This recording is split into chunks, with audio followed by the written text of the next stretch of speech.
Good evening everyone. आवाज आ रही है मेरी? सुन पा रहे हैं आप मुझे? प्लीज कंफर्म करें। गुड इवनिंग एवरीवन, आवाज आ रही है मेरी? सुन पा रहे हैं आप मुझे? Can you please confirm? Am I audible to you?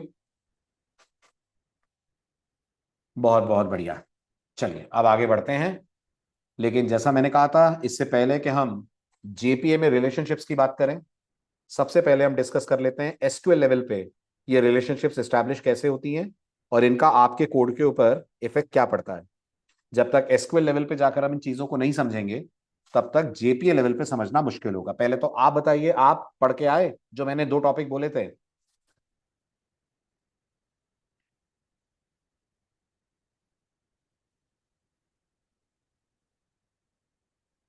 पढ़े? वेरी गुड, बहुत बढ़िया। चलिए, तो सबसे पहले अपन एसक्यूएल लेवल पे रिलेशनशिप्स का एक एग्जांपल लेते हैं। ठीक, फिर मैं आपको जेपीए पे लाकर चीजें समझाता हूं। तो एक छोटा सा डेटाबेस बनाते हैं। डेमो डीबी ले लेते हैं, चलिए। ठीक है, अब इसके अंदर अपन बनाते हैं दो टेबल्स। पहले तो समझ लीजिए मैं किन टेबल्स को बना रहा हूं, क्योंकि इन्हीं को हम अपने एग्जाम्पल में भी कई जगहों पर यूज करेंगे। मैं एक कंपनी के लिए डेटाबेस बनाना चाहता हूं। अब मुझे बताइए, कंपनी में प्राइमरीली दो लोग होते हैं, दो एंटिटीज होती हैं, एक एम्प्लॉइज और एक डिपार्टमेंट। एग्रीड है ना? इनके बीच में कोई रिलेशन होगा? एम्प्लॉय का डिपार्टमेंट से कोई रिश्ता नाता होगा? तो आप बोलोगे हाँ होगा। राइट, क्या होगा बताओ? जल्दी जल्दी बोलिए, क्या रिलेशन होगा एम्प्लॉय और डिपार्टमेंट के बीच में? तो सिंपल सी बात है, हर एम्प्लॉय किसी ना किसी डिपार्टमेंट में काम करेगा।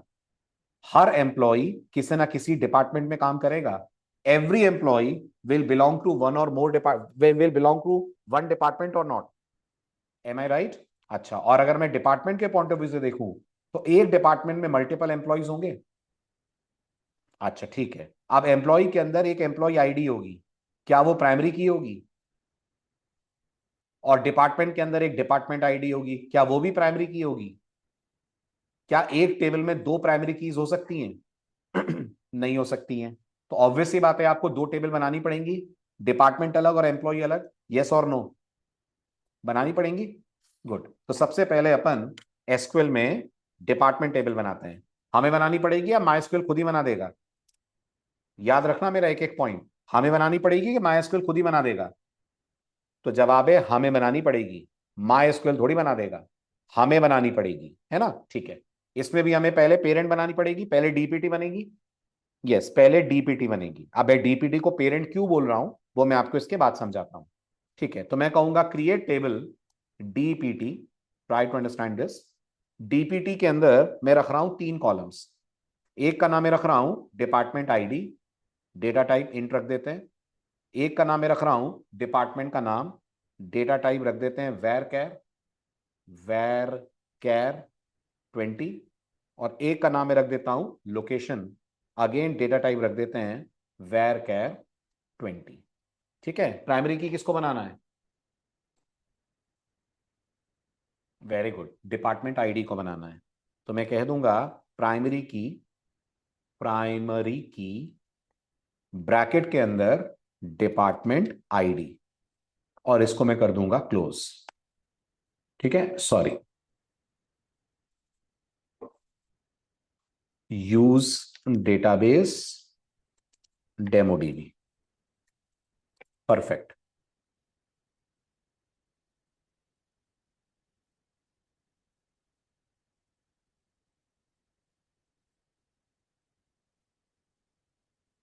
ठीक है, क्लियर? इतना समझ में आ गया? अब उसके बाद मैंने कहा क्रिएट टेबल, तो ये हमारी डिपार्टमेंट टेबल क्रिएट हो गई। ठीक, अब मैं चाहता हूं इस डिपार्टमेंट टेबल में कुछ रिकॉर्ड इंसर्ट कर दूं। तो मैंने कहा insert into DPT values, parenthesis open, department ID मान लीजिए 10। ठीक है, डिपार्टमेंट का नाम मान लीजिए एचआर। ओके, और डिपार्टमेंट की लोकेशन मान लीजिए Delhi. First, department ID 20। Perfect, department का नाम आईटी, डिपार्टमेंट की लोकेशन बैंगलोर। और बंगलुरु। ठीक है, ये हो गया हमारे पास आईटी डिपार्टमेंट। डिपार्टमेंट 30 फाइनेंस, और डिपार्टमेंट की लोकेशन लेट्स से मुंबई। ये मेरे पास 3 डिपार्टमेंट्स है। समझ में आ रहा है यहां तक? कोई डाउट तो नहीं है? क्लियर है? गुड। अब मैं चाहता हूं मैं एम्प्लॉइज टेबल क्रिएट करूं। तो अगर मैं माई एसक्यूएल से बोलता हूं create table EMP, EMPNO int, ठीक है, ename varchar 2 followed by 20, sal int, और साथ में मैं रखना चाहता हूं डिपार्टमेंट का नंबर। तो मैंने यहां रखा DPTNO वेर कैर। ओके, यहां मैंने रखा DPTNO। ओके, और DPTNO लिखकर मैंने DPTNO की डेटा टाइप दे दी इंट। अब इससे यह समझ में आ रहा है कि हर एम्प्लॉय को आप कोई ना कोई डिपार्टमेंट दे रहे हो, यस और नो? दे रहे हो ना हर एम्प्लॉय को कोई ना कोई डिपार्टमेंट। पर आपको नहीं लगता कि यहां पर जो डिपार्टमेंट आएगा, सुनना ध्यान से मेरी बात, यहां पर जो डिपार्टमेंट इंसर्ट होगा वो इन्हीं में से कोई एक डिपार्टमेंट होना चाहिए, 10, 20 या 30? क्या आप ऐसा कोई डिपार्टमेंट इंसर्ट करना चाहोगे जो कंपनी की तरफ से ऑपरेट ही नहीं होता है? ये तो फर्जीवाड़ा हो गया। उस डिपार्टमेंट में लोगों को आपने रिक्रूट कर लिया जो डिपार्टमेंट कंपनी में है ही नहीं, तो वो तो करना नहीं है अपन को। अपन चाहेंगे ना कि हर एम्प्लॉय इन्हीं 3 में से किसी डिपार्टमेंट में ऐड हो, करेक्ट? और अगर मैं डिपार्टमेंट गलत दे दूं, फॉर एग्जाम्पल 40 दे दूं, तो रिकॉर्ड ऐड हो कि नहीं हो? 40 डिपार्टमेंट में एम्प्लॉय रिक्रूट हो कि नहीं हो? तो ऑब्वियस सी बात है, नहीं हो। तो कौन इस बात का ध्यान रखेगा कि जो आप एम्प्लॉय को डिपार्टमेंट दे रहे हो, जो आप एम्प्लॉय को डिपार्टमेंट दे रहे हो, वो डिपार्टमेंट कंपनी की तरफ से ऑपरेट हो रहा है कि नहीं हो रहा है? कौन इस बात का ध्यान रखेगा? तो इस बात का ध्यान एसक्यूएल रखेगी। हम एसक्यूएल को बोलेंगे वो इस बात की श्योरिटी ले कि जो एम्प्लॉय में रिकॉर्ड ऐड हो उसका डिपार्टमेंट नंबर किससे मैच होना चाहिए। जो एम्प्लॉय में रिकॉर्ड ऐड हो उसका डिपार्टमेंट नंबर किससे मैच होना चाहिए? Everyone please respond. उसका डिपार्टमेंट किससे मैच होना चाहिए? वेरी गुड, उसका डिपार्टमेंट मैच होना चाहिए डीपीटी के डिपार्टमेंट आईडी से, है ना? और ना मैच हो तो रिकॉर्ड इंसर्शन फेल हो जाए। तो ये करने के लिए आप एसक्यूएल में जो अप्लाई करते हैं उसको क्या बोलते हैं? ये करने के लिए आप एसक्यूएल में जो अप्लाई करते हैं उसको बोलते हैं foreign key constraint. To achieve this functionality, कि जब एम्प्लॉय टेबल में रिकॉर्ड ऐड हो रहा हो तो वेरीफाई करा जाए डिपार्टमेंट से। अगर एम्प्लॉय में आने वाला डिपार्टमेंट नंबर डिपार्टमेंट की डिपार्टमेंट आईडी से मैच करे तो ही रिकॉर्ड ऐड हो, वरना रिकॉर्ड ऐड ना हो। अगर ये आप करना चाहते हैं तो आपको एम्प्लॉय टेबल में फॉरेन की कंस्ट्रेंट लगाना पड़ेगा। ये बात समझ आ रही है सबको? सबको मतलब सबको, जितने लोग अटेंड कर रहे हैं, I am asking from each and everyone. Everyone is able to get this? Very good. ठीक है, तो अब क्या करेंगे? सबसे पहले तो हम एम्प्लॉय नंबर को प्राइमरी की बना दें। तो मैं कहूंगा ईएमपीएनओ, सॉरी मैं कहूंगा प्राइमरी की ईएमपीएनओ। ठीक है, एक तो मुझे प्राइमरी की वाला कंस्ट्रेंट लगाना है, दूसरा मैं चाहूंगा इसको मैं फॉरेन की क्रिएट करूं। ठीक है, अब फॉरेन की का सिंटेक्स क्या होता है पढ़ के आए? क्या होता है फॉरेन की का syntax? We start with the keyword foreign key. Foreign key के बाद ब्रैकेट में किसका नाम? फॉरेन की के बाद ब्रैकेट में किसका नाम? जल्दी जल्दी जवाब दें। फॉरेन की के बाद ब्रैकेट में किसका नाम? भूल गए? फॉरेन की के बाद नई इशू, पेरेंट टेबल के प्राइमरी, जिस टेबल से तुम कनेक्ट होना चाहते हो उसके प्राइमरी की का नाम। तो हम ईएमपी को किस टेबल से कनेक्ट करना चाहते हैं? हम ईएमपी को डीपीटी से कनेक्ट करना चाहते हैं। हमारी डीपीटी टेबल में प्राइमरी की कौन है? हमारी डीपीटी टेबल में प्राइमरी की डिपार्टमेंट आईडी है। तो यहां पर आप डिपार्टमेंट आईडी का नाम देंगे, है ना? हालांकि लॉजिकली यहां पर चाइल्ड टेबल के कॉलम का नाम लिखते हैं, लॉजिकली यहां पर चाइल्ड टेबल के कॉलम का नाम लिखते हैं, लेकिन कनेक्ट वो पेरेंट के डिपार्टमेंट आईडी से होगा। तो पहले तो आप बताओ चाइल्ड टेबल के कॉलम का नाम क्या है? पहले तो आप जल्दी से बताओ चाइल्ड टेबल के कॉलम का नाम क्या है?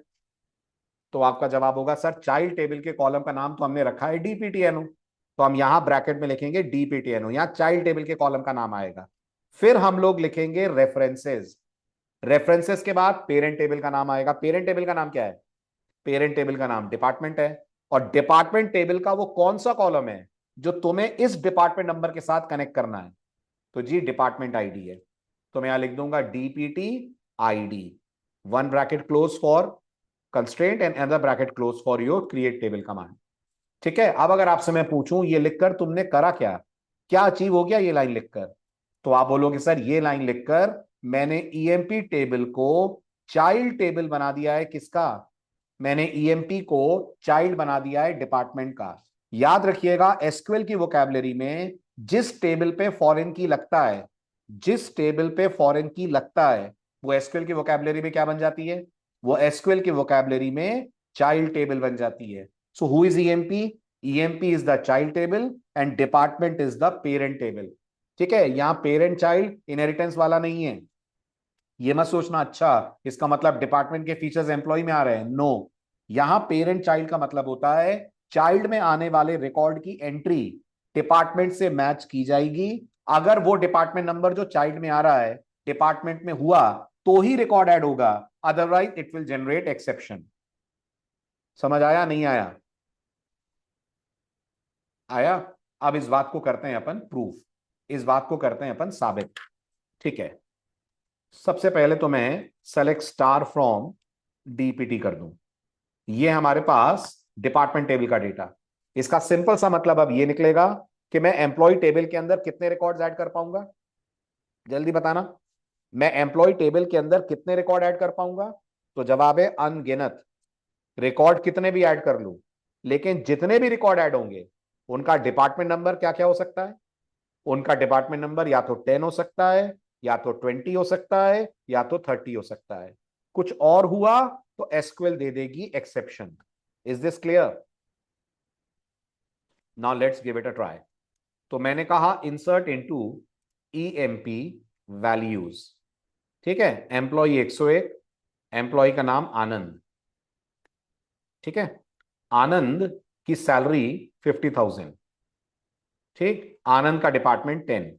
अलाउड है? बोलो, अलाउड है। ठीक है, 102 रवि, रवि की सैलरी 45,000, रवि का डिपार्टमेंट 30। अलाउड है? अलाउड है। 103 एम्प्लॉय का नाम दिनेश, दिनेश की सैलरी 65,000, दिनेश का डिपार्टमेंट 40। अलाउड है? नहीं अलाउड है। आप क्लियरली देख पा रहे होंगे एसक्यूएल ने मना कर दिया, ये कह दिया फॉरेन की कंस्ट्रेंट फेल्स। आप चाइल्ड टेबल के अंदर वो रिकॉर्ड कैसे ऐड कर सकते हैं जिसकी करस्पॉन्डिंग एंट्री पेरेंट में ना हो? क्लियर हुआ? क्लियर हुआ? Very good. अच्छा, अब ये बताओ, एक एक बात गौर से सुनना, ये एक एक बात जेपीए के अंदर मैटर करेगी। जितना अच्छे से आपको एसक्यूएल समझ में आएगी उतना अच्छे से आपको जेपीए में रिलेशनशिप समझ में आएगी। ठीक है, चलो अब अगला पॉइंट सुनो। अब ये बताओ, कंपनी एक नया डिपार्टमेंट खोल रही है, डिपार्टमेंट 40। क्या है वो? जी प्रोडक्शन का डिपार्टमेंट है। कहां प्रोडक्शन होगा? इंदौर में होगा। और कंपनी उसमें 2 लोग हायर करना चाहती है। एक नया डिपार्टमेंट खोलना है और उसमें 2 लोग हायर करने हैं। कैसे करोगे एसक्यूएल में इसको? एक नया डिपार्टमेंट खोलना है और उसमें 2 लोग हायर करने हैं। अभी आपका स्टेटस क्या है? अभी आपके पास सेलेक्ट स्टार फ्रॉम डीपीटी में करूंगा तो ये डीपीटी का डेटा आपको दिख रहा होगा, और सेलेक्ट स्टार फ्रॉम ईएमपी करूंगा तो ये आपको ईएमपी का डेटा दिख रहा होगा। अभी आपका ये स्टेटस है। ठीक है, अब मैं आपसे कह रहा हूं, वेरी गुड विवेक, वेरी गुड विकी। अब मैं आपसे कह रहा हूं कंपनी एक नया डिपार्टमेंट ऐड कर रही है। ओके, कंपनी एक नया डिपार्टमेंट ऐड कर रही है, उस डिपार्टमेंट में 2 लोग उसको रखने हैं। तो जब भी एसक्यूएल में कोई नया रिकॉर्ड ऐड होगा नई वैल्यू नई फॉरेन की के साथ, तो पहले वो नई वाली फॉरेन की कहां ऐड होगी? पहले वो नई वाली फॉरेन की पेरेंट में ऐड होगी, उसके बाद ऐड होगी चाइल्ड में। और कॉमन सेंस भी यही है ना, कंपनी डिपार्टमेंट खोलने के बाद ना लोगों को रखेगी। ऐसा थोड़ी है सबको जॉब दे देगी और फिर पूछेगी चलो अब तुम लोगों के लिए एक डिपार्टमेंट बनाएंगे। This is utter nonsense. ये कैसे पॉसिबल है? तो ऑब्वियस ही बात है, पहले डिपार्टमेंट खोलेगा फिर तो उसमें लोग आएंगे। Got it? तो अगर मुझे एक डिपार्टमेंट 40 ऐड करना है और उसके बाद मैं दिनेश को उसके अंदर रखना चाहता हूं तो पॉसिबल है। मैं पहले कैसे दिनेश को 40 दे सकता हूं जबकि डिपार्टमेंट 40 है नहीं? तो इसके लिए मुझे क्या मल्टीपल इंसर्ट क्वेरी लिखनी पड़ेगी? क्या मुझे मल्टीपल इंसर्ट लिखना पड़ेगा, एक डिपार्टमेंट के लिए और फिर एम्प्लॉय के लिए अलग से? हाँ जी, याद रखना है ना। तो दो बातें आपको मैंने बताई। नंबर वन, अगर आप मल्टीपल टेबल्स में रिलेशनशिप स्टैब्लिश करते हो तो सारों का क्रिएट टेबल कमांड आपको लिखना पड़ता है। लिखना पड़ता है। Very good. रिलेशनशिप स्टैब्लिश करने के लिए आपको फॉरेन की लगाना पड़ता है, लगाना पड़ता है ना। फॉरेन की लगाने के बाद अगर आप कोई नया एंटिटी ऐड करते हो, नया रिकॉर्ड ऐड करते हो, नई फॉरेन की ऐड करते हो, तो पहले वो फॉरेन की कहां ऐड होगी? पहले वो फॉरेन की पेरेंट में ऐड होगी, फिर उसके बाद आप उसको चाइल्ड में ऐड कर पाओगे। Always always remember these rules. यही वो काम है जो आपके लिए जेपीए क्या कर देगा, यही वो सारे काम है जो आपके लिए जेपीए सिंप्लीफाई कर देगा using the topic of relationship. चले आगे। Great. Now coming back to the point. अब मान लीजिए मैंने जो बोला, अब उसको अचीव करने के लिए मुझे करना पड़ेगा इंसर्ट इनटू डिपार्टमेंट वैल्यूज 40। 40 के बाद यहां मैंने कहा प्रोडक्शन, प्रोडक्शन और इंदौर। ठीक है। अब अगर मैं कहूं दिनेश को ऐड करो, एसक्यूएल अलाउ करेगी? क्या अब दिनेश ऐड हो जाएगा? यस, अब दिनेश ऐड हो जाएगा। आई होप मेरी बात समझ आ रही है सबको। यहां तक पॉइंट क्लियर हो रहा है? हो रहा है, वेरी गुड। ठीक है। अब सपोज करिए मैं अगर ये क्वेरी लिखता हूं तो मुझे डिपार्टमेंट का डेटा मिलेगा, हाँ या ना? हाँ मिलेगा। अगर ये क्वेरी लिखता हूं तो डिपार्टमेंट का डेटा मिलेगा। ये क्वेरी लिखता हूं तो मुझे ईएमपी का डेटा मिलेगा, करेक्ट। मैं ये चाहता हूं कि अपन कुछ ऐसी क्वेरी लिखें कि मुझे हर एम्प्लॉय का नाम दिखे। Try to understand. हर एम्प्लॉय का नाम दिखे और साथ में उसके डिपार्टमेंट का नंबर नहीं, उसके डिपार्टमेंट का नाम दिखे। उदाहरण के तौर पे आनंद कौन से डिपार्टमेंट में? आनंद एचआर में, राइट। रवि कौन से डिपार्टमेंट में? रवि फाइनेंस में। दिनेश कौन से डिपार्टमेंट में? दिनेश प्रोडक्शन में। तो मैं चाहता हूं आउटपुट कुछ ऐसा है, ध्यान से देखना। ई नेम और डी नेम। ई नेम में आए आनंद, आनंद के सामने एचआर। ई नेम में आए रवि, रवि के सामने फाइनेंस। ई नेम के अंदर आए दिनेश और दिनेश के लिए department production. This is my aim. I want to write one such query जो मुझे ये आउटपुट ला दे। अब आपने अगर एसक्यूएल में इस क्वेरी को सॉल्व करना नहीं सीखा है तो बहुत सारे बिगनर्स को मैंने देखा है, उनको लगता है ये तो बहुत इजी है, अपन को दोनों टेबल से एक एक कॉलम उठा लेना चाहिए। अपन लिख देते हैं select E name comma D name from EMP comma DPT.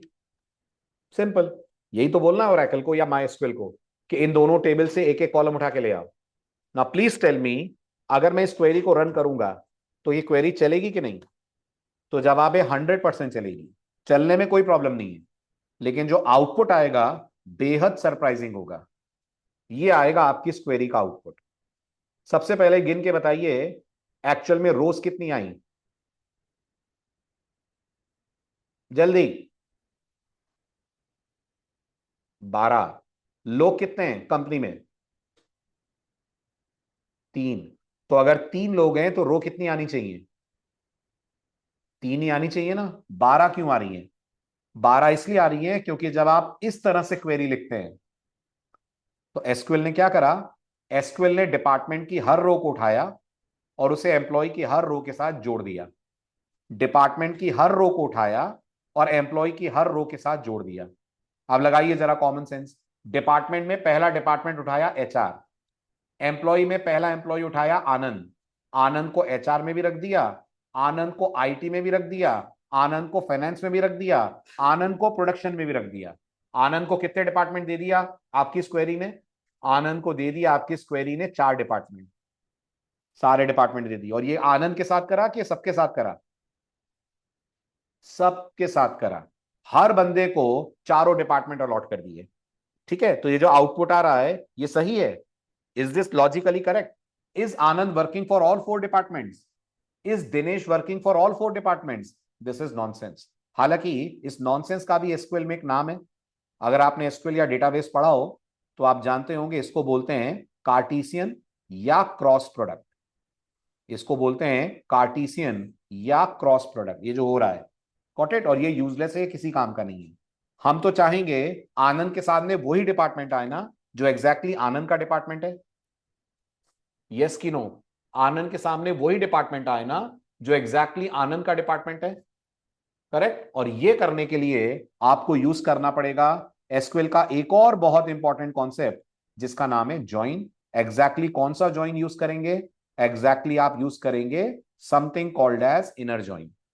कौन सा join? Something called as inner join. आपको ये यूज करना पड़ेगा। ठीक है, क्वेरी क्या होगी? क्वेरी कुछ ऐसी होगी, वॉच केयरफुली। सेलेक्ट ई नेम कॉमा डी नेम, ठीक है, from EMP inner join DPT। समझ आ रहा है? From EMP inner join DPT। फिर इसके बाद ऑन। बताइए तो जरा दोनों टेबल्स में कौन सा कॉलम कॉमन है जिस बेसिस पर आपको यह पता लग रहा है कि आनंद का डिपार्टमेंट कौन है। आपको कैसे पता चल रहा है कि आनंद का डिपार्टमेंट क्या है? तो आपका जवाब होगा सर मैं आनंद का डिपार्टमेंट नंबर देख लूंगा और इस डिपार्टमेंट नंबर को आईडी से मैच कर लूंगा। तो जहां आईडी और नंबर मैच हुए वही आनंद का डिपार्टमेंट नंबर है क्या? है ना? तो मैं यहां लिखूंगा on emp.dptno is equals to dpt.department id। अब अगर मैं इसके बाद एंटर की स्ट्राइक करता हूं, क्या गड़बड़ हो गई मेरे से? फ्रॉम इनर, सॉरी इनर की स्पेलिंग गलत, इनर जॉइन डीपीटी एंड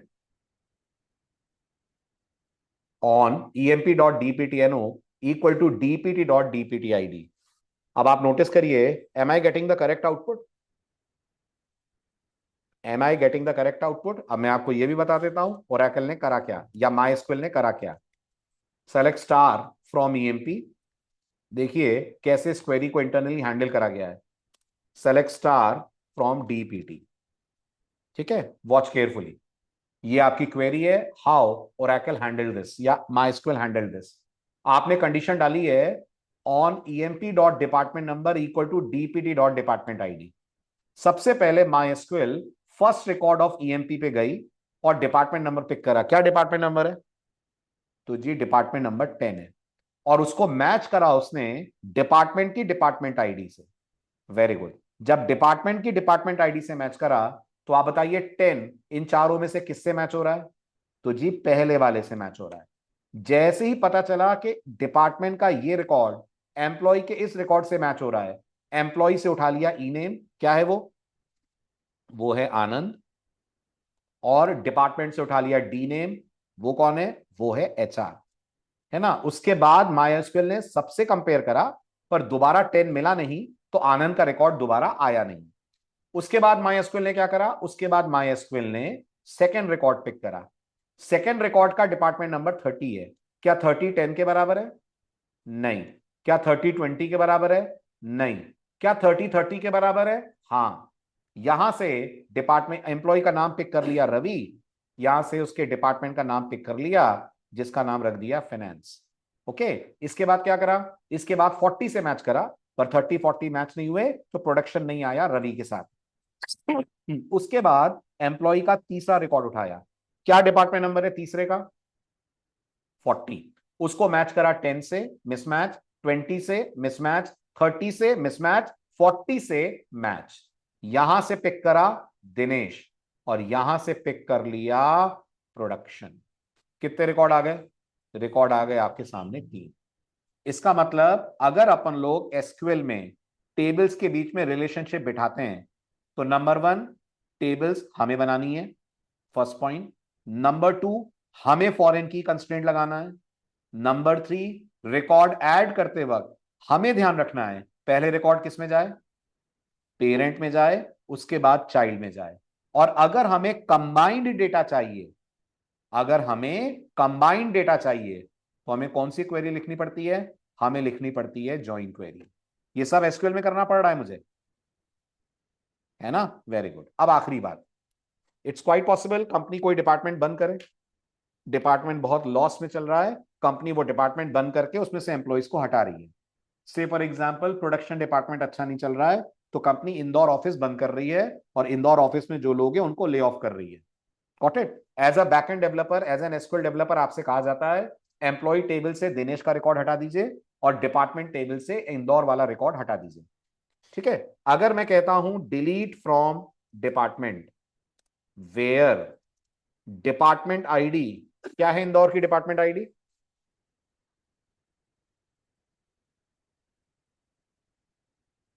बोलिए बोलिए बोलिए जल्दी। 40 है।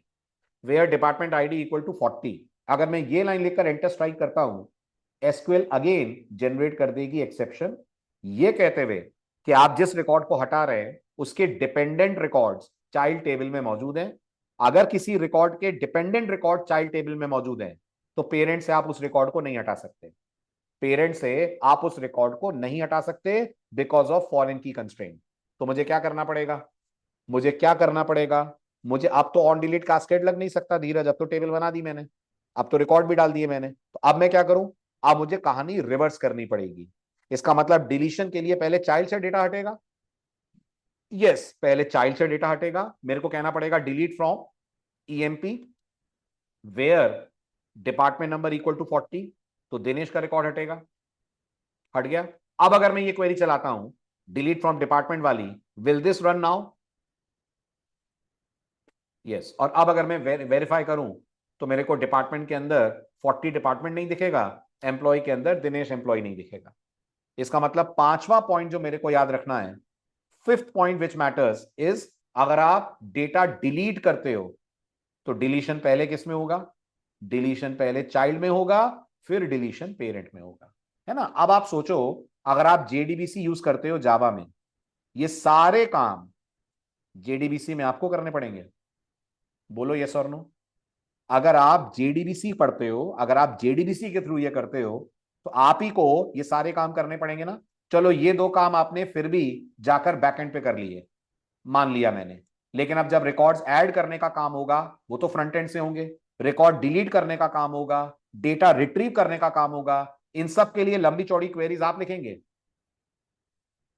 है ना? और वो भी मल्टीपल। क्या बोलते हो? वो भी मल्टीपल। हाँ बिल्कुल मल्टीपल। फॉर एग्जाम्पल आप नोटिस करिए, जब नया डिपार्टमेंट खुला और दिनेश को उसमें रखा गया तो दो इंसर्ट कमांड चले। एक इंसर्ट चला डिपार्टमेंट पे, एक इंसर्ट चला चाइल्ड पे। जब मुझे डिलीट करना पड़ा तो भी दो डिलीट कमांड चलाने पड़े, एक डिलीट चाइल्ड पे, एक डिलीट पेरेंट पे। Got it? आपकी इस टेंशन को सिंप्लीफाई करने के लिए जेपीए ने क्या टॉपिक इंट्रोड्यूस करा है? आपकी इस टेंशन को सिंप्लीफाई करने के लिए जेपीए ने टॉपिक इंट्रोड्यूस करा है something which is called as relationship. तो हम क्यों पढ़ने जा रहे हैं रिलेशनशिप टॉपिक? ताकि मल्टीपल टेबल्स का मैनेजमेंट, मल्टीपल टेबल्स के लिए क्वेरी जनरेट करना, मल्टीपल टेबल्स के लिए कंस्ट्रेंट्स लगाना, फॉरेन की वगैरह लगाना, वो हमें ना करना पड़े, वो हमारे लिए कौन कर दे? जल्दी, इतना टाइम थोड़ी लगना चाहिए। वेरी गुड, वो हमारे लिए जेपीए कर दे। तो जो मैंने आपको इस आधे घंटे में चीजें पढ़ाई, आपको समझ आई? ये एसक्यूएल वाला पार्ट क्लियर हुआ सबको? इसमें कोई डाउट हो तो पूछिए, क्योंकि वापस मैं रिवर्स गियर नहीं लगाऊंगा, वापस एसक्यूएल में नहीं आएंगे। इसलिए आपको मैं पूरा टाइम दे रहा हूं, take your time, analyse every point जो मैंने बोला। और ये सारी चीजें स्लाइड में नहीं है, सो डोंट एक्सपेक्ट कि स्लाइड से हम पढ़ लेंगे, स्लाइड में सीधे जेपीए है। ये आपके लिए बोनस। ये टॉपिक जो मैंने आधे घंटे का लिया, this not in the slide. तो एवरीवन क्लियर विद दिस? तो मैं जेपीए पे शिफ्ट हूं। क्लियर? बढ़े आगे।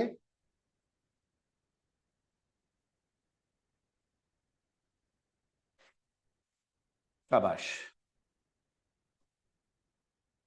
चलिए, अब आती है एंट्री जेपीए की। तो मैंने बेसिक इंट्रोडक्शन तो आपको इस टॉपिक का लास्ट लेक्चर में दे दिया था। आज थोड़ा सा आगे बढ़ते हैं और पॉइंट्स को थोड़ा डिटेल में डिस्कस करते हैं। हालांकि जितना बता दिया था उतना क्विकली एक बार रिवाइज करवा देता हूं। So we were on this particular slide, topic चल रहा था हमारा रिलेशनशिप। ठीक है, अब आपको ये पहला पॉइंट ज्यादा रेलिवेंट लगेगा कि अभी तक हम लोग जेपीए के अंदर सिंगल टेबल पे काम कर रहे थे। सिंगल टेबल पे काम करना तभी तक पॉसिबल है जब तक आप छोटी मोटी कोई एप्लीकेशन बना रहे हो। जब आप रियल वर्ल्ड एप्स बनाएंगे, इट्स वेरी पॉसिबल आपके प्रोजेक्ट के अंदर मल्टीपल टेबल्स हों, और उससे ज्यादा बड़ी संभावना यह है कि ये टेबल्स आपस में पेरेंट चाइल्ड हों, ये टेबल्स आपस में इंटरकनेक्टेड हो, एक टेबल का डेटा दूसरी टेबल के साथ रिलेटेड हो। अगर ऐसा है तो इस काम को सिंप्लीफाई करने के लिए आप जेपीए के अंदर परफॉर्म कर सकते हैं रिलेशनशिप एस्टैब्लिशमेंट। जैसे अभी अभी आप इस एग्जाम्पल को करके आए हैं, ये जो एग्जाम्पल आपको दिखाई दे रहा है, समझ आ रहा है? एम्प्लॉय और डिपार्टमेंट का रिलेशन आ रहा है। एम्प्लॉय टेबल के अंदर we have a column, can you please name it? Employee table के अंदर वी हैव अ कॉलम, कौन सा? Very good, we have a column called department ID which has been connected with ID column of department. और ऐसा करने का क्या फायदा है? ऐसा क्यों करा जा रहा है कि इसके कॉलम को इसके कॉलम से कनेक्ट कर दो? क्यों कर रहे हैं हम ऐसा? क्यों क्यों कर रहे हैं रिलेशनशिप मेंटेन? क्यों कर रहे हैं रिलेशनशिप मेंटेन विकी? इसलिए कर रहे हैं ताकि डेटा इनकंसिस्टेंट ना जाए। ऐसा ना हो जाए कि कोई ऐसा डिपार्टमेंट एम्प्लॉय में ऐड हो जाए जो डिपार्टमेंट के अंदर है ही नहीं। राइट के रॉन्ग? है ना? और आपको मैं रेलिवेंट एग्जांपल देता हूं, आपको और बेटर मेरी बात समझ में आएगी। इमेजिन करिए हमारे पास एक टेबल है जिसका नाम है ऑल बुक्स। इस टेबल के अंदर लाइब्रेरी में जितनी बुक्स हैं उनकी डिटेल्स हैं, ठीक है? हमारे पास एक टेबल है बुक्स इशूड। क्या इन दोनों टेबल्स में कोई रिलेशन होना चाहिए? ऑल बुक्स में वो बुक्स हैं जो लाइब्रेरी में हैं, बुक्स इशूड में वो बुक्स हैं जो इशू की जाएंगी। तो क्या वही बुक इशू की जाएगी जो लाइब्रेरी में है, या जो नहीं है वो भी इशू कर देंगे हम? ऑब्वियस सी बात है, वही बुक इशू की जाएगी जो लाइब्रेरी में है। तो अगर बुक्स इशूड के अंदर कोई रिकॉर्ड इंसर्ट होता है तो क्या इस बात को वेरीफाई करना बनता है कि जो बुक इशू की जा रही है वो लाइब्रेरी में है? इस सब कामों के लिए हम चाहते हैं डेटा कंसिस्टेंट रहे। अगर आप ये वेरीफाई नहीं करोगे तो वो बुक इशू हो जाएगी ना जो थी नहीं लाइब्रेरी में, और डेटा करप्ट हो जाएगा आपका। तो आपका डेटा करप्ट ना हो, आपका डेटा इनकंसिस्टेंट ना हो, इसलिए कहा जाता है टेबल्स के बीच में आपको रिलेशनशिप एस्टैब्लिश करनी है। क्लियर हुआ? Got it? Very good. अब अगर हम डेटाबेस के पॉइंट ऑफ व्यू से देखें, डेटाबेस की नजर से देखें, तो ये काम करने के लिए हम टेबल्स के बीच में क्या लगाते हैं? जो आपने अभी आधे घंटे पहले पढ़ा, ये करने के लिए हम टेबल्स के बीच में लगाते हैं फॉरेन की, राइट? और अगर इसी काम को आपको जेपीए में करना है तो जेपीए में टेबल होती है कि जेपीए में ऑब्जेक्ट्स होते हैं? तो जवाब है जी, ऑब्जेक्ट्स होते हैं, क्लासेस होती हैं। तो जेपीए में इसी काम को करने के लिए हमको क्लासेस या ऑब्जेक्ट्स के बीच में यूज करनी पड़ेगी रिलेशनशिप। आपने स्प्रिंग में रिलेशनशिप यूज करी है?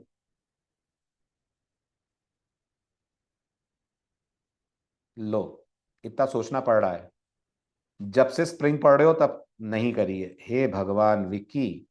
अच्छा विक्की, एक बात बताओ, मैंने स्प्रिंग में एक क्लास बनाई कार, मैंने एक और क्लास बनाई इंजन।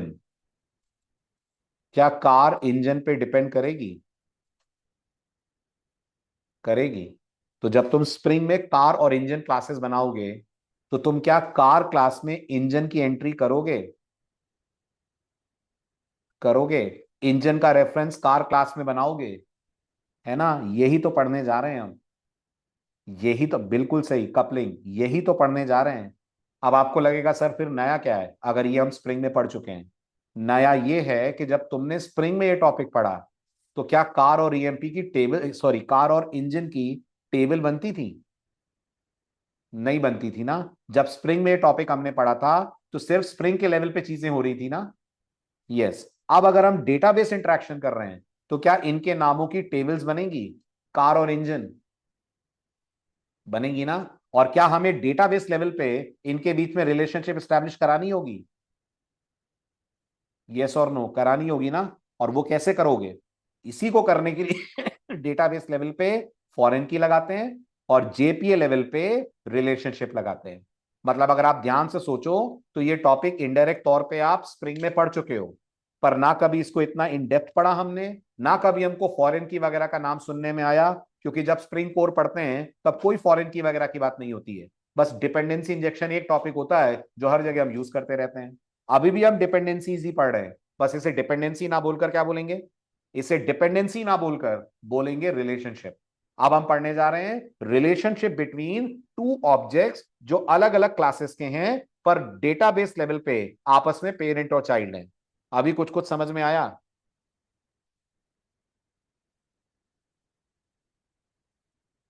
ग्रेट।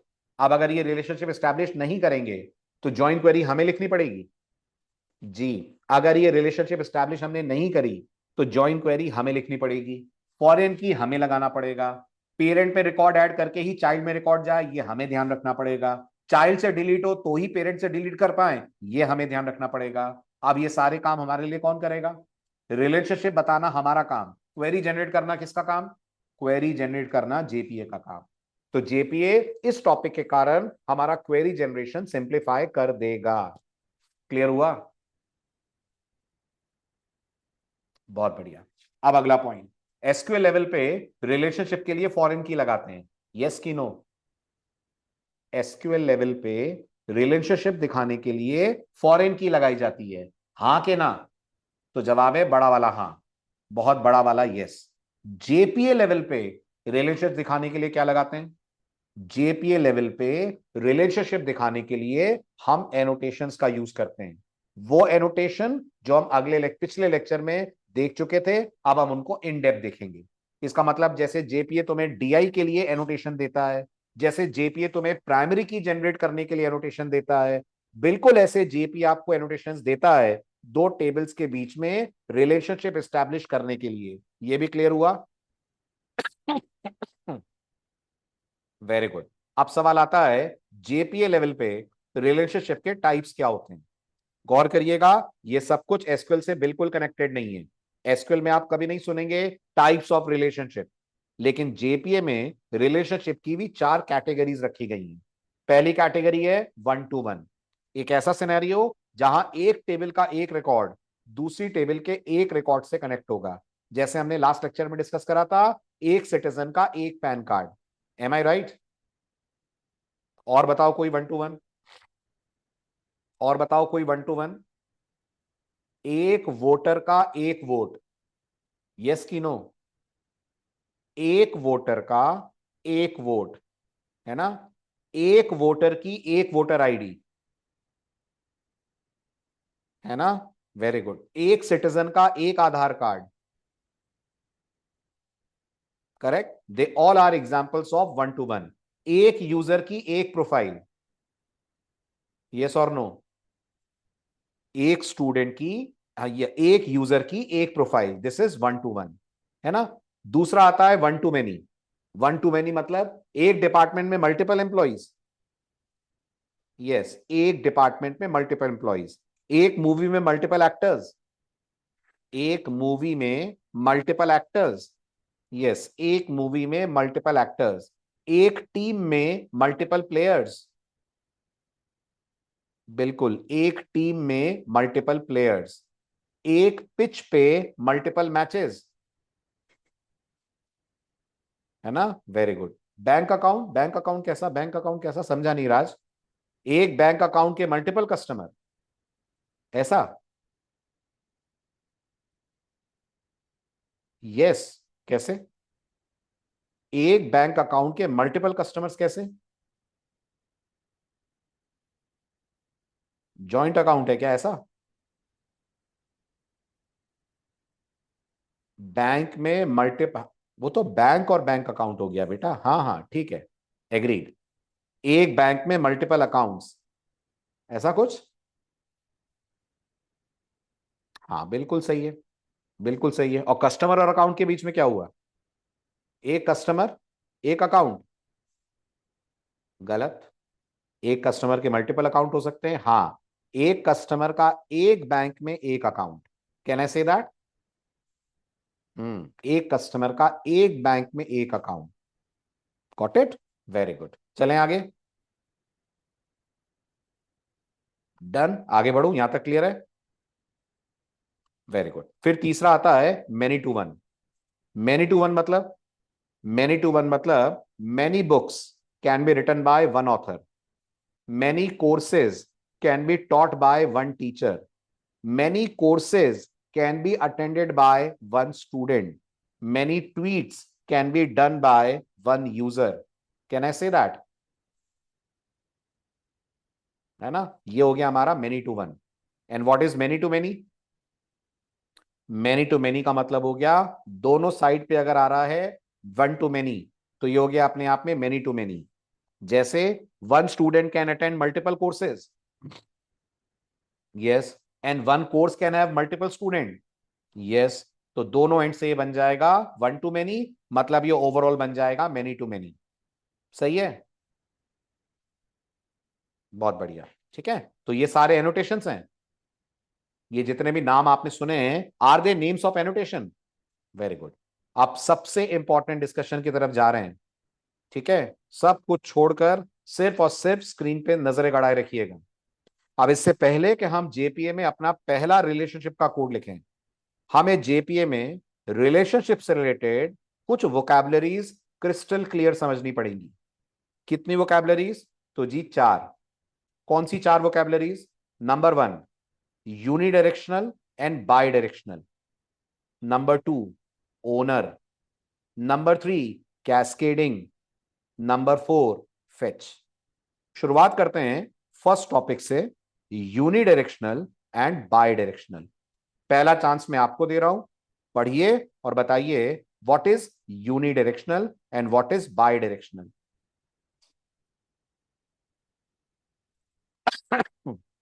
पढ़िए जल्दी से.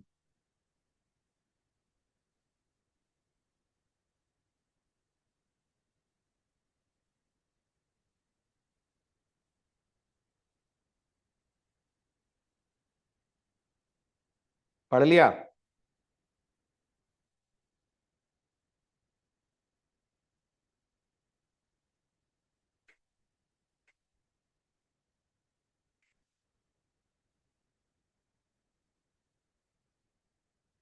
नहीं नहीं धीरज, ऐसा नहीं है, समझो. देखो, पहले तो मैं आपको, आप भूल जाओ, फॉरगेट अबाउट एसक्यूएल. आप अभी जेपीए के टर्म से बताओ. तो जेपीए में पहले तो ये बताओ, टेबल होंगी कि क्लास होंगी? ऑब्वियस सी बात है, क्लास होगी. है ना. अब रिलेशनशिप के लिए हम क्या करते हैं, मान लो मेरे पास ये क्लास ए है और ये मान लो मेरे पास क्लास बी है. तो मैं क्या करूंगा, मैं बी क्लास का ऑब्जेक्ट अगर ए क्लास में बना देता हूं, तो मैं बोल दूंगा ए की किससे रिलेशनशिप हो रही है? ए की रिलेशनशिप हो रही है बी से. यही कारण है कि मैंने आपको अभी 15 मिनट पहले क्या कहा था, कि जो आप पढ़ने जा रहे हो वो आप स्प्रिंग कोर में कर चुके हो. बस आप स्प्रिंग कोर में इसको डीआई बोलते हो ना, है ना. और आप ए को क्या बोलते हो स्प्रिंग कोर में? ए कौन सी क्लास है? वेरी गुड, ए टारगेट क्लास है. और बी कौन सी क्लास है? बी डिपेंडेंट क्लास है. ये वर्ड यूज करते हो ना. बस यहां ये वोकैबुलरीज बदल जाएंगी, मतलब अभी भी सेम है ना. तो अगर मैं ए क्लास के अंदर बी क्लास का ऑब्जेक्ट बना रहा हूं, तो मतलब ए को मैं बी के साथ रिलेट कर रहा हूं. Is this clear? ठीक है. अब अगर आपने ए के अंदर बी का ऑब्जेक्ट बनाया है, तो क्या ए जानती है कि वो बी से कनेक्टेड है? जानती है. क्या बी जानती है कि वो ए से कनेक्टेड है? नहीं जानती है ना. तो ये कौन सी रिलेशनशिप हो गई? ये रिलेशनशिप हो गई यूनिडायरेक्शनल. ओके. तो जब भी जब भी किसी क्लास के अंदर किसी दूसरी क्लास का रेफरेंस रखा जाएगा, तो जिसमें रखा जाएगा उसको पता होगा कि वो दूसरी से कनेक्ट हो रही है, दूसरी को पहली की जानकारी नहीं होगी. तो हम बोलेंगे रिलेशनशिप का डायरेक्शन यूनिडायरेक्शनल है. इसका क्या फर्क पड़ता है वो भी बताता हूं. पहले यूनिडायरेक्शनल समझ में आया, है ना. Very good. और अगर मैं बी के अंदर ए का रेफरेंस बना दूं, अगर मैं बी के अंदर ए का रेफरेंस बना दूं, तो क्या ये बाई डायरेक्शनल हो जाएगा? है ना. अब आपको एक और पुराना टॉपिक याद आएगा. वैसे मुझे पक्का विश्वास है आपको कुछ याद नहीं आएगा, लेकिन फिर भी मैं बता रहा हूं, अगर आप ध्यान से स्प्रिंग पढ़ रहे हैं तो दिमाग में एक डाउट आएगा, सर जब स्प्रिंग कोर में ये टॉपिक आया था तो हमने साइक्लिक डिपेंडेंस, हाँ वेरी गुड, बिल्कुल सही अनिकेत, साइक्लिक डिपेंडेंसी देखी थी. क्या वो प्रॉब्लम जेपीए में नहीं होगी? नहीं होगी. जेपीए बहुत खूबसूरती से, बहुत बढ़िया तरीके से इसको हैंडल करेगा. तो अभी ये नहीं सोचना है ये तो फिर साइक्लिक हो गया, वो छोड़ दीजिए, अभी साइक्लिक भूल जाइए. अभी बस इतना याद रखिए, अगर बी के पास ए है, ए के पास बी है, तो ये बाई डायरेक्शनल। जल्दी जल्दी बोलिए यस और नो, है ना। Very good. अब मैं आपको दो कोड्स दिखा रहा हूं, है ना। कोई एनोटेशन समझने की कोशिश नहीं करनी है जब तक मैं एनोटेशन ना पढ़ा दूं। सिर्फ ये देखना किस क्लास में किस क्लास का रेफरेंस है, किस में किसका रेफरेंस है। क्या एम्प्लॉय में डिपार्टमेंट है? क्या डिपार्टमेंट में एम्प्लॉय है? नहीं है। अब इसको जेपीए की इंग्लिश में क्या बोलोगे? इसको जेपीए की इंग्लिश में बोलोगे एम्प्लॉय अवेयर है अबाउट डिपार्टमेंट, डिपार्टमेंट नहीं अवेयर है about employee. Is this clear to everyone? ये अवेयर वर्ड समझ में आया? अवेयर मतलब, अवेयर मतलब पता है। This is called awareness. मतलब अगर आपकी रिलेशनशिप यूनिडायरेक्शनल है तो जिस क्लास के अंदर आपने दूसरी क्लास का ऑब्जेक्ट रखा है उसी को अवेयरनेस होगी ना रिलेशनशिप के बारे में। दूसरी को कुछ भी नहीं पता होगा पहली वाली क्लास के बारे में। तो यहां अवेयरनेस किसके पास है? एम्प्लॉय के पास के डिपार्टमेंट के पास? वेरी गुड, सिर्फ एम्प्लॉय के पास। क्योंकि सिर्फ एम्प्लॉय के पास है। रिलेशनशिप यूनिडायरेक्शनल के बाय डायरेक्शनल? तो जी रिलेशनशिप यूनिडायरेक्शनल। अब अगला कोड देखो। एम्प्लॉय के पास डिपार्टमेंट है, डिपार्टमेंट के पास एम्प्लॉय है, तो कौन सी रिलेशनशिप हो गई? ये हो गई बाई डायरेक्शनल। इस तरह से पहचाना जाता है कि रिलेशनशिप यूनिडायरेक्शनल है कि बाई डायरेक्शनल है। ये भी दिमाग में डाउट आएगा, सर हम कैसे डिसाइड करें कि हम अपने प्रोजेक्ट में यूनिडायरेक्शनल लें कि बाई डायरेक्शनल लें? उसका भी जवाब मैं दूंगा। पर अभी ये क्लियर हुआ पहचानते कैसे हैं कोड देखकर, what is uni and what is bi, है ना। एक और दिमाग में क्वेरी आ सकती है, सर आपने एम्प्लॉय में डिपार्टमेंट का एक ऑब्जेक्ट रखा है पर आपने डिपार्टमेंट में एम्प्लॉय की लिस्ट रखी है। तो मुझे लगता है इसका कारण आप सब जानते हैं। अगर मैं एम्प्लॉय की तरफ से रिलेशनशिप को देखूं तो क्या एम्प्लॉय एक डिपार्टमेंट में काम करेगा? बोलो हाँ या ना, करेगा। इसका मतलब एम्प्लॉय का डिपार्टमेंट से रिलेशन अगर देखा जाए तो वन एम्प्लॉय वन डिपार्टमेंट, क्या बोलते हो? वन एम्प्लॉय वन डिपार्टमेंट, है ना। या मेनी एम्प्लॉयज वन डिपार्टमेंट, ये भी सही हो सकता है। Multiple employees will work for one department, है ना। लेकिन अगर आप डिपार्टमेंट के पॉइंट ऑफ व्यू से देखो तो क्या ये वन टू मेनी होगा? एक डिपार्टमेंट में मल्टीपल एम्प्लॉयज। ठीक, इसका मतलब एक डिपार्टमेंट के साथ, मतलब डिपार्टमेंट का एक ऑब्जेक्ट अगर बनाऊंगा मैं तो उसके अंदर एम्प्लॉय के मल्टीपल ऑब्जेक्ट आएंगे क्या? E1 E2 E3, ये सब डिपार्टमेंट 10 में काम कर सकते हैं क्या? कर सकते हैं ना। अब इतने सारों को रखने के लिए मुझे जावा में क्या चाहिएगी? इतने सारों को रखने के लिए मुझे जावा में लिस्ट चाहिए, है ना। और वो लिस्ट भी हो सकता है, सेट भी हो सकता है, कुछ भी हो सकता है। मैंने अपनी तरफ से वहां लिस्ट ली है। बस होगा कोई कलेक्शन, ये याद रखना। एरे वेरे नहीं बनाते हैं यहाँ। क्लियर है? इतना क्लियर हुआ? यहां तक समझ में आया? रिलेशनशिप पहचानना समझ में आया? क्लियर हुआ? Very good. अब अगला पॉइंट आता है, सर हम ये क्यों सीख रहे हैं कौन अवेयर है कौन अवेयर नहीं है? तो पढ़ो, अवेयरनेस कहां असर डालती है। अवेयरनेस कहां असर डालती है? पढ़ने के बाद डर लिखना, अपन बात करते हैं। अवेयरनेस कहां असर डालती है? पढ़ लिया? Very good Vicky. अब सोचो, अगर ईएमपी और डिपार्टमेंट का केस में ले रहा हूं, अगर मैंने सिर्फ एम्प्लॉय में डिपार्टमेंट रखा है, मैंने डिपार्टमेंट में एम्प्लॉय नहीं रखा है, तो ऊपर वाली लाइन ये बोल रही है रिलेशनशिप यूनिडायरेक्शनल हो जाएगी। बोलो यस और नो, हो जाएगी। अब इसका मतलब ये है कि जब तुम एम्प्लॉय का ऑब्जेक्ट फेच करोगे, एम्प्लॉय का ऑब्जेक्ट फेच करोगे कहां से? डेटाबेस से। किसकी मदद से? जेपीए की मदद से। तो जेपीए तुम्हें यह मौका देगा, क्या तुम चाहते हो कि जब मैं एम्प्लॉय का डेटा लाऊं तो इस एम्प्लॉय के डिपार्टमेंट का डेटा भी ले आऊं? अगर तुम ऐसा करना चाहते हो तो अपन बोलेंगे तुम डायरेक्शन ट्रैवर्स कर पाओगे ईएमपी से डिपार्टमेंट की तरफ। इसका मतलब अगर आपकी रिलेशनशिप यूनिडायरेक्शनल है तो क्या एम्प्लॉय डिपार्टमेंट का डेटा ला पाएगा? ला पाएगा। और अगर डिपार्टमेंट का डेटा फेच करूं तो एम्प्लॉय आएगा? नहीं आएगा। तुम चाहते हो आए? तुम चाहते हो तुम्हारे प्रोजेक्ट के अंदर ये फीचर आए कि मैं डिपार्टमेंट पे क्लिक करूं तो उसके एम्प्लॉयज भी आ जाएं? तो इसको बाय डायरेक्शनल कर दो। इसका मतलब ये सब आपके प्रोजेक्ट के ऊपर डिपेंड करेगा कि रिलेशनशिप को तुम्हें यूनिडायरेक्शनल करना है कि तुमको बाई डायरेक्शनल करना है। Is this clear? है ना। अब एक ई कॉमर्स एप्लीकेशन में और बढ़िया एग्जांपल लो। मेरे पास प्रोडक्ट्स हैं, मेरे पास कस्टमर्स हैं, ठीक है। क्या तुम चाहते हो कि जब मैं प्रोडक्ट्स देखूं तो मुझे वो कस्टमर भी दिखे जिन्होंने ये प्रोडक्ट खरीदा है? चाहते हो? Do you want this?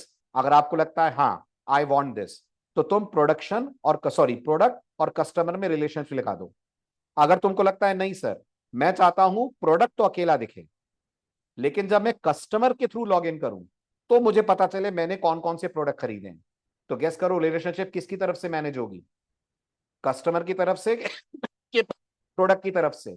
तो जवाब है जी प्रोडक्ट की तरफ से। Got it? इसका मतलब प्रोडक्ट कस्टमर को नहीं जानता। हाँ जी, प्रोडक्ट कस्टमर को नहीं जानता। प्रोडक्ट नहीं जानता उसको किसने खरीदा है, पर क्या कस्टमर जानता है उसने क्या खरीदा है? जानता है। तो ये हम कस्टमर की तरफ से कर देंगे। दूसरा एग्जांपल सुनो। Again e commerce application, product और रिव्यू। क्या तुम चाहोगे जब प्रोडक्ट दिखें तो वो उतने स्टार भी दिखें जितने इसके रिव्यू पे लगे हुए हैं? You want this? अगर आपका जवाब है यस आई वांट दिस, इसका मतलब प्रोडक्ट रिव्यू से कनेक्ट होगा।